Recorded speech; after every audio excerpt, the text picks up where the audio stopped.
Você pode estar viciado em pão e nem saber disso. Exatamente, hoje é dia de nós falarmos sobre o pão branco e todos os inúmeros problemas que ele traz para nossa saúde. Para nós já falarmos dessa questão do vício logo de cara, é muito importante a gente ter em mente que o trigo que nós temos hoje, que é utilizado para fabricar o pão, foi muito modificado geneticamente. E ele possui uma quantidade de glúten enorme, muito maior do que antes de ser modificado. E essa quantidade enorme de glúten presente no pão libera os peptídeos chamados de gluteomorfinas. E elas têm uma ação semelhante a de opioides leves no nosso cérebro, ativando os mesmos receptores que substâncias como a morfina, só que em menor quantidade, é claro, deixando a gente sentindo muito prazer e muito conforto. Por isso a sensação de vício quando a gente consome o pão. Outra coisa que é muito importante de destacar é que o pão branco de hoje em dia pode ser comparado a um ultraprocessado, misturando água, sal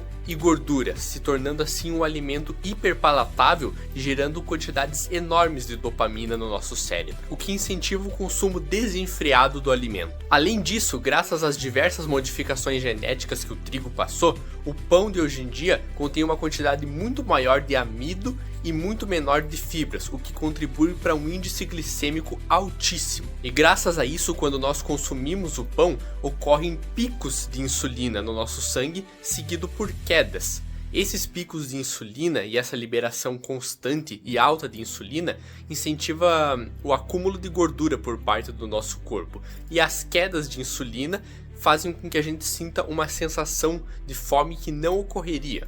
E essas quedas bruscas aumentam a nossa fome pouco tempo depois de nós consumirmos o alimento, o que também contribui para a compulsão alimentar. E pelo fato do pão ser um alimento que é muito pobre em proteínas e gorduras boas, após nós consumirmos eles, logo a gente está com fome de novo. É por isso que, na minha visão, o pão branco é um alimento que deve ser evitado ao máximo para quem está num processo de emagrecimento e para quem busca ter uma vida mais saudável. O caminho deve ser priorizar alimentos de origem animal, como ovos, carne, frango e peixes, e colocar como auxílio na sua dieta frutas e verduras. Agora eu gostaria de saber de você, qual que é a sua relação com o pão branco? Você consome ou não consome? E se você consome, quanto?